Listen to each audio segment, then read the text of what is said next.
Assalamualaikum warahmatullahi wabarakatuh. Kepada anak-anak tahun 2, untuk subjek adab kita pada minggu ke-38 ini, kita akan belajar tentang tajuk adab masuk keluar rumah. Adab masuk rumah. Yang pertama, berdoa dan memberi salam. Bila kita masuk rumah, kita mestilah memberi salam. Macam mana kita memberi salam? Assalamualaikum warahmatullahi wabarakatuh. Yang kedua, membuka kasut sebelum masuk rumah. Sebab apa kena buka kasut? Sebab dekat luar kita pakai kasut, kita dah pijak kotor-kotor dekat luar. Jadi kita nak masuk rumah kita bersih, kita kenalah buka kasut. Yang ketiga, elakkan membawa kotoran ke dalam rumah. Ini samalah macam membuka kasut sebelum masuk rumah. Bila kita pakai kasut dalam rumah, kita akan membawa kotoran di luar masuk ke dalam rumah. Yang terakhir, masuk dengan kaki kanan. Bila kita nak masuk tempat yang baik, kita masuk dengan kaki kanan. Rumah tu tempat yang baik, bukan tempat yang kotor. Kalau tempat yang kotor tu contoh macam dekat luar ke ataupun tandas. Adab keluar rumah. Yang pertama, berpakaian menutup aurat.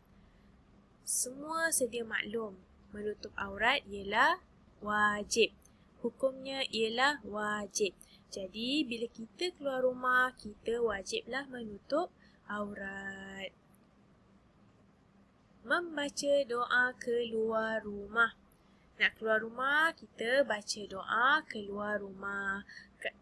Kalau terlupa ataupun nak mudah baca doa keluar rumah, baca Bismillahirrahmanirrahim 'alallah.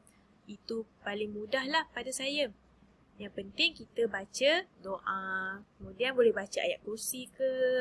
Semoga perjalanan kita semua sentiasa dilindungi oleh Allah. Yang ketiga, mengunci pintu sebelum meninggalkan rumah. Ini berkaitan dengan keselamatan rumah kita lah.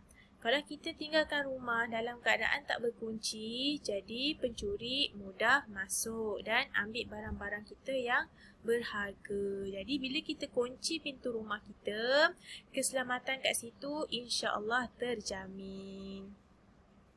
Yang keempat, memakai selipar atau kasut. Sebab macam saya cakap tadi, dekat luar tu kotor.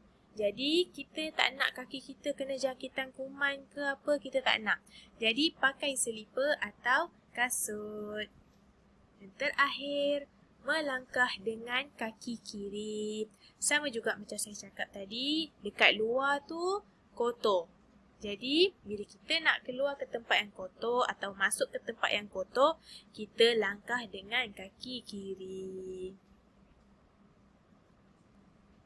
Kelebihan mengamalkan adab keluar masuk rumah. Yang pertama, keselamatan dan kebersihan rumah terjamin. Maksud saya tadi, bila kita kunci pintu rumah, keselamatan terjamin insya-Allah. Bila kita keluar rumah pakai kasut, lepas tu kita masuk rumah buka kasut, dekat situ kebersihan rumah kita terjamin. Maksudnya kita tak bawa kekotoran daripada luar masuk ke dalam rumah. Yang kedua, terselamat dari sebarang gangguan.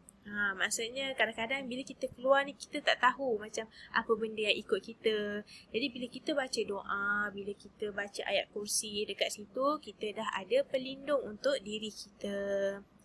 Yang ketiga, mengikut sunnah Nabi Muhammad SAW.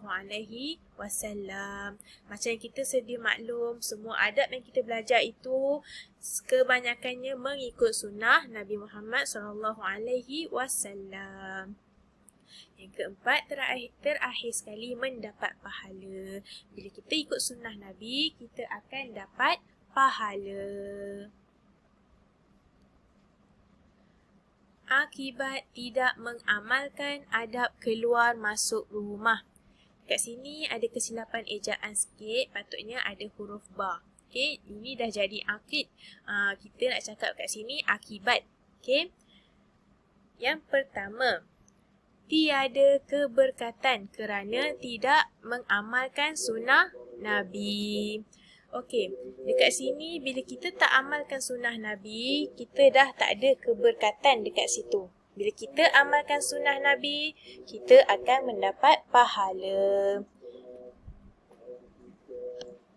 Yang kedua, persekitaran rumah kotor. Macam saya cakap tadi, bila kita tak mengamalkan adab, contoh macam kita masuk rumah dalam keadaan kita tak membuka kasut. Jadi persekitaran rumah kita akan kotor. Yang ketiga, hidup tidak tenteram. Jadi hidup ni rasa macam tak tenteram je. Bila nak keluar tu rasa tak tenteram je. Kalau kita keluar baca doa, kita akan rasa macam selamat. Kita akan rasa macam dilindungi.